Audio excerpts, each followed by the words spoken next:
To the people of China, the dragon is the symbol of freedom.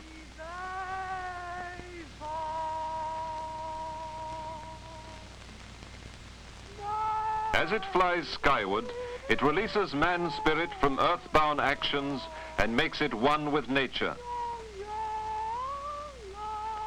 Through 5,000 years, since they first cast bronze in the Yellow River Valley, the Chinese people have practiced three great virtues. These they have expressed in their art. These have enabled them to fight and survive, for they tell that the individual is nothing, the people everything. Order is the first of these beliefs. Complete form, complete discipline. Divine pity is the second faith. From Kuan Yin, the Buddhist goddess of mercy, has come the belief in humanism, in the strong ties of good neighborhood. Do not unto others what you would not have others do unto you, said Confucius. Within the four seas, all are brothers. We see man in his right perspective. The hermit gazing at the mountains and the waterfall sums up the true place of man in the scheme of things.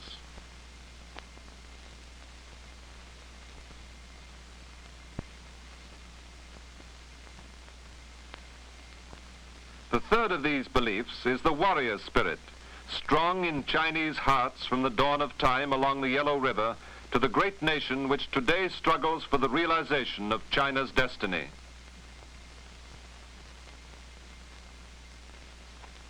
That spirit sums up 50 centuries of national prowess.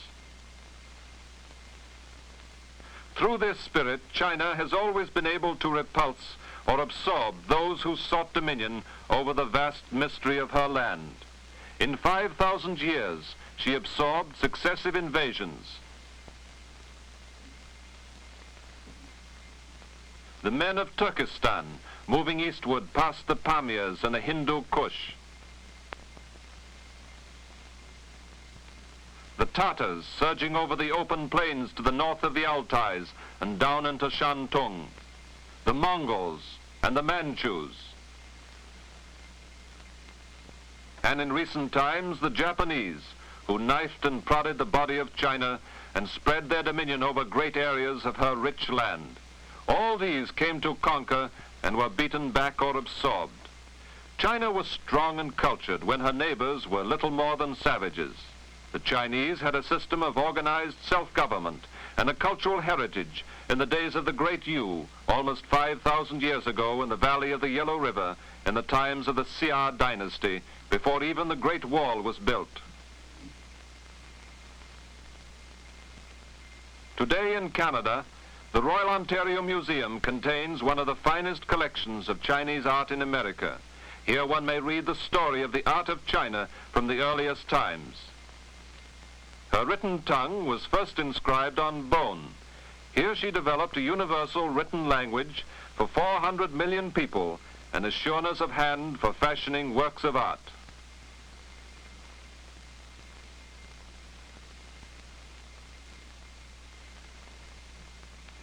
Today, in the great dikes by the river, we still find the ancient pottery, hand-turned from the yellow earth and of exquisite shape.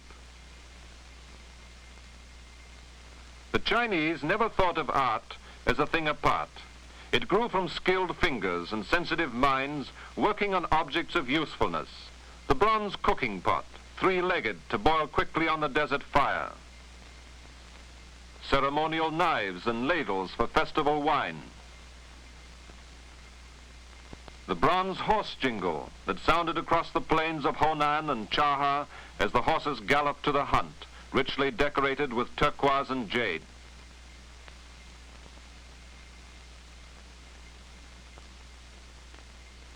In the days of the Shang, nearly 4,000 years ago, the Chinese people created the finest bronze work in the history of mankind. Their bronze found a place also in mechanical objects, connectors to link the timber beams of a house, ingenious knockdown assemblies for holding up ceremonial awnings against the summer sun.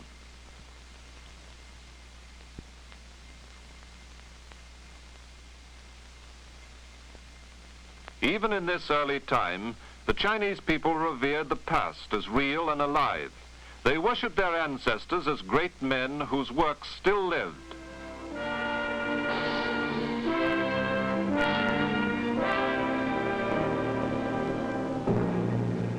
Into the great tombs, which still rise like huge sentinels on the ancient landscape of the Huanghe River, go the remains of earthly life. Here they receive the homage of generations of sons. They lie beneath the guardians of the eastern and western gates, carved in soft limestone. Into the tombs go carvings of the animals men lived with. These the Chinese have always loved, in the spirit that sets men on a level with all creatures.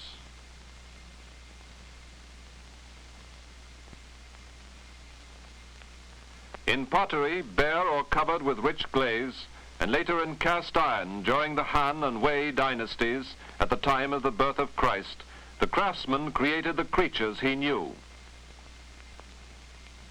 He turned their shapes into objects of ornament and of use.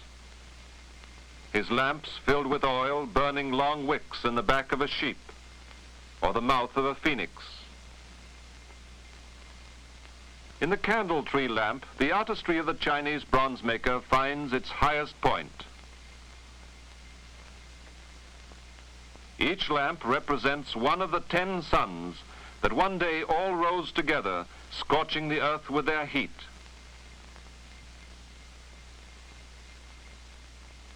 But the heavenly archer, with his unerring arrows, put out all save one, the one we know.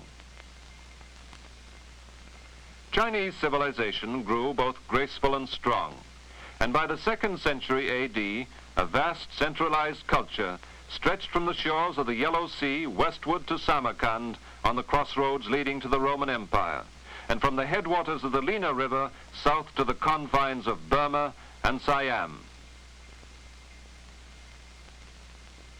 In the 3rd century, the image of Buddha crossed the Himalayas to challenge the order of Confucius, with belief in the fleeting quality of life. With Buddha came his attendants, the Bodhisattvas, guardians of both happiness and sorrow, and his earthly disciples, the Lohan, painted in brilliant glazes by the potters of Yunnan and Kiangsi to the south.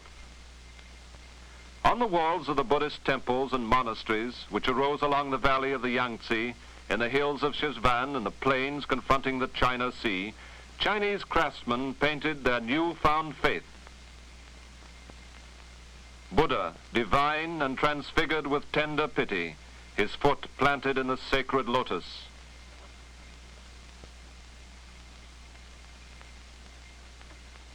Yet the Chinese craftsman preserved the warrior tradition, and during the Tang dynasty, at the time of Europe's dark ages, his art burst out with surpassing vitality. Often legend tells of horses so charged with life that they galloped away from painter and potter alike.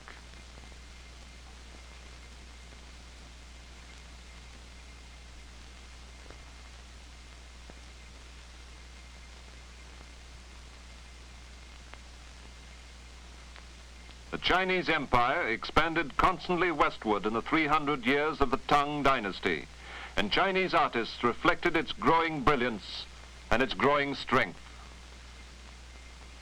The twin-humped Bactrian camels yearly led the silk trains over the long route through the Gobi Desert to Smyrna and back across the steppes of Karakum to the valley of the Yangtze.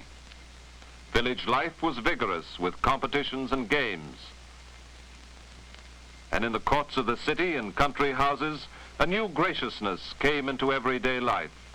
This was the glory of the Tang.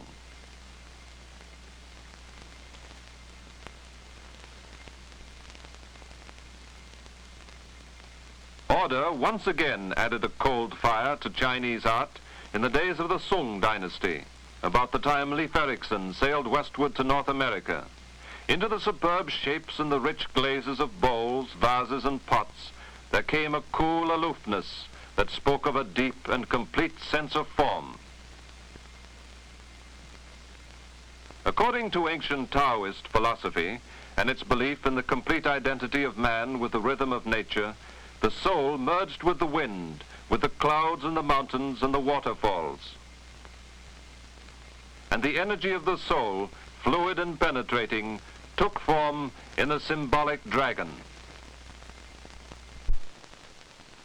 Again, on the walls of temples and public buildings, the long line of Taoist deities spread out in endless procession, painted in soft tempera and watercolors on the surfaces of plaster and limestone.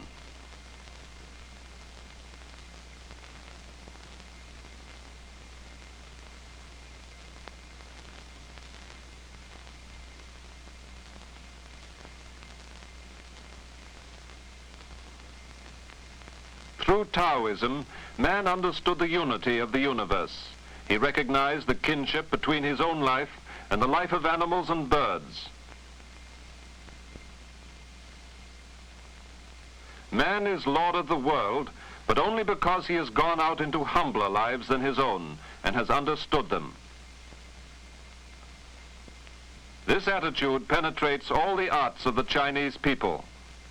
Canada, a young country creating her own philosophy and culture, has taken to herself these images of an older land. By studying them, we learn to look upon China and the Chinese people with new understanding and respect.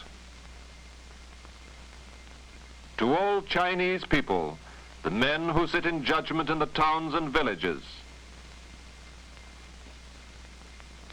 the peasant mother with her child, the gardener who drives off evil spirits. To all is common the feeling of humility before the creatures of nature.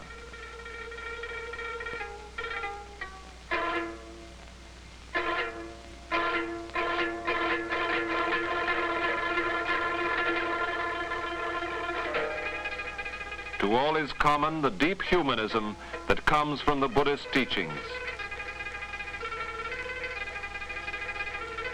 The Chinese people today are taking their place among those nations which seek to spread a universal concept of man's freedom and dignity. Such a concept is in accord with China's history, her culture and her arts, which are China's glory.